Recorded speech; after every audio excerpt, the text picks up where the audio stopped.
اے اللہ کیسے ادا نہیں کیا، کیا میں نے جرم کیا ہے جو تو کہہ رہا ہے کہ تو ناشکرا ہے؟ اللہ فرماتے ہیں وما ادراک مل عقبہ، ایک مشکل راستہ تھا، دشوار راستہ تھا، یہ میرے کہنے پہ اس مشکل راستے پہ نہیں چل رہا، آسان راستے کو یہ فوکس کر رہا ہے۔ دیکھیں ایک راستہ ہے موٹر وے کا، آپ کے ابا نے آپ سے کہا کہ بیٹا موٹر وے سے نہیں جانا، جی ٹی روڈ سے جانا ہے تم نے۔ ابا کیوں؟ موٹر وے جب بنا ہے چلنے کے لیے، تو وہ ابا کہہ رہے دیکھو بیٹا ابھی میں تمہارا ابا ہوں نا، میرے تم پر احسانات ہیں، میں تمہیں کہہ رہا ہوں کہ میری خاطر تھوڑا اس راستے پہ چل لو۔ آپ کہہ رہے ہیں میں تو موٹر وے سے ہی جاؤں گا، تو ابا کو غصہ آئے گا کہ نہیں آئے گا کہ میری تو کوئی حیثیت ہی نہیں ہے؟ تو اللہ میاں قرآن میں کیا کہتے ہیں؟ وما ادراک مل عقبہ فک رقبہ فلاقتحم العقبہ، اللہ فرماتے ہیں یہ دشوار راستے پہ نہیں چلا۔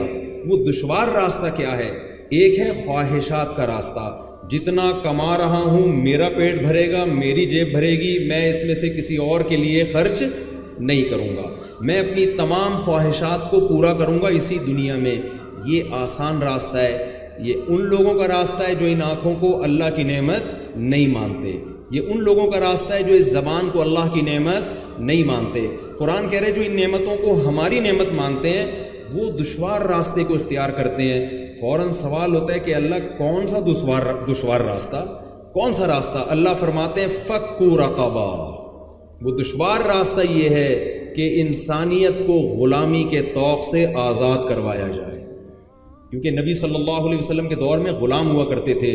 صحابہ کو حکم دیا جا رہا ہے کہ اگر تم اللہ کی نعمتوں کا شکر ادا کرنا چاہتے ہو تمہیں غلاموں کو آزاد کرنا پڑے گا۔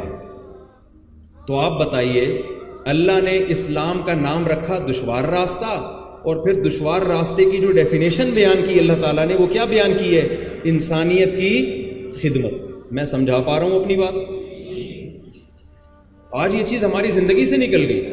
او اطعام فی یوم ذی مسغبہ، او کا لفظ اللہ نے استعمال کیا، کیوں؟ بہت سے لوگوں کے پاس ذرائع نہیں ہیں غلاموں کو آزاد کرانے کے، آج تو غلام ہوتے ہی نہیں ہیں تو کیسے آزاد کرائیں ہم؟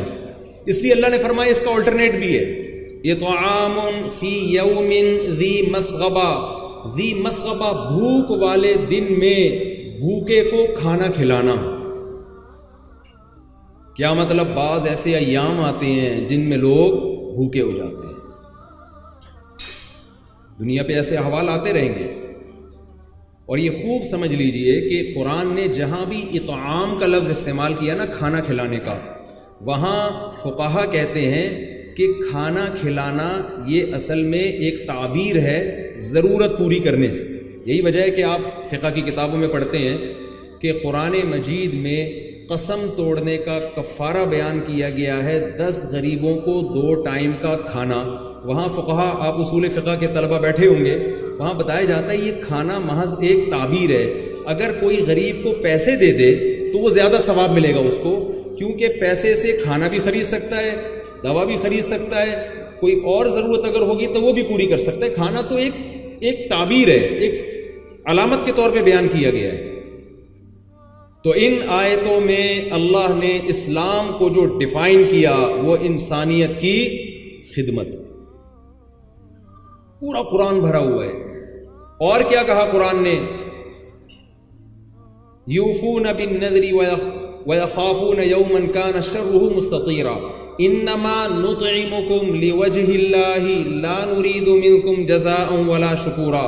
قرآن کہتا ہے ہمارے نیک بندے، شکر گزار بندے، وہ غربا اور مساکین کی ضرورت پوری کرتے ہیں، اور ضرورت پوری کرتے ہوئے کہہ رہے ہوتے ہیں کہ ہم تمہیں خوش کرنے کے لیے نہیں کھلا رہے، لہذا ہمیں نہ تو تم سے اس کا بدلہ چاہیے اور نہ اس کا شکریہ چاہیے ہمیں۔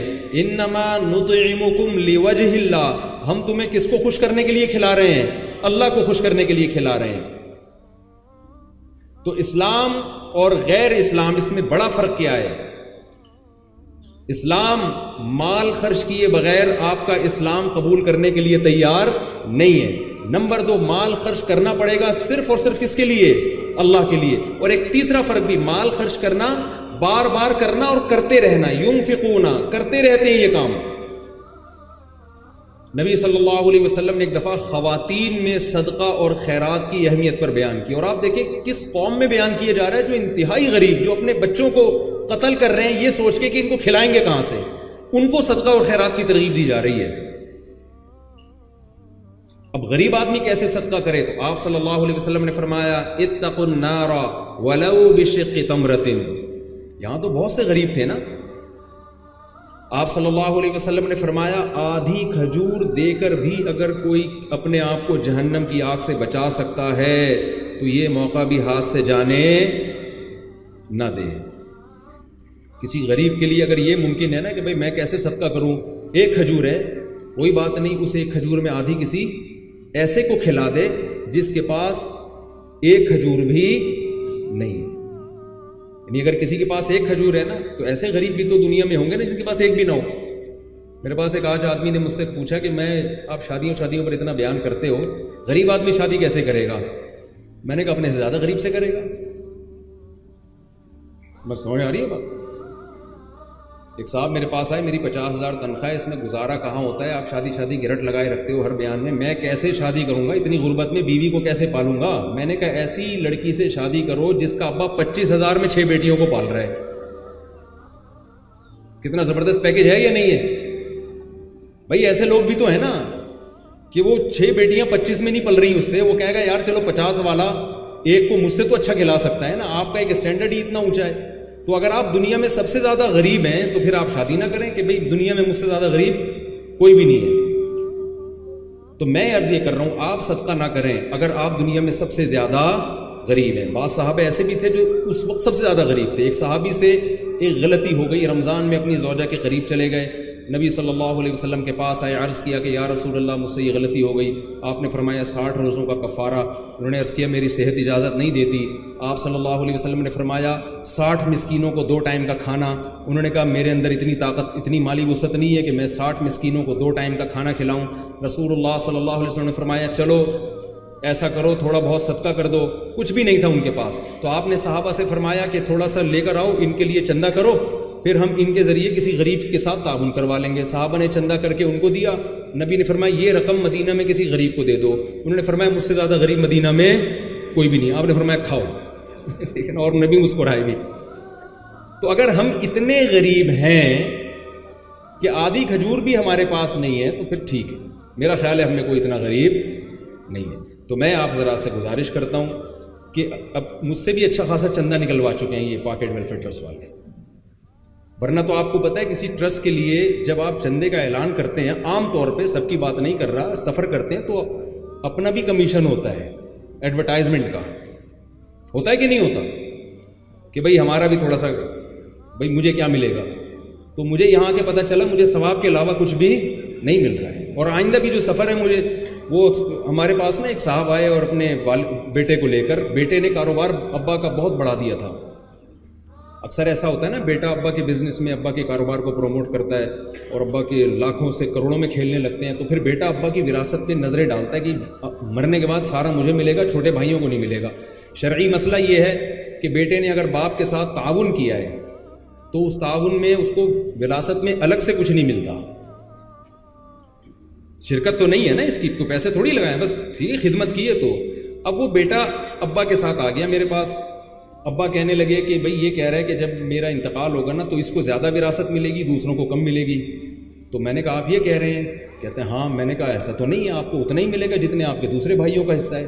کہتا ہے پھر میں نے اتنی محنت کی، اتنی اسٹرگل کی کہ لاکھوں کے کاروبار کو کروڑوں تک پہنچا دیا، تو مجھے ملے گا کیا؟ میں نے کہا آپ کو ثواب ملے گا۔ کہتے ہیں بھائی میں نے تھوڑا بزنس نہیں تھا، کروڑوں تک پہنچایا، دن رات ایک کر دیا۔ میں نے کہا اس کا مطلب ثواب بھی تھوڑا نہیں ملے گا، بہت زیادہ ملے گا۔ تو مجھے بھی جو پاک ایڈ ویلفیئر ٹرسٹ کو میں پروموٹ کر رہا ہوں، ثواب کے علاوہ کچھ بھی نہیں مل رہا، اور میری جیب سے بھی اچھا خاصا چندہ نکل چکا ہے الحمدللہ۔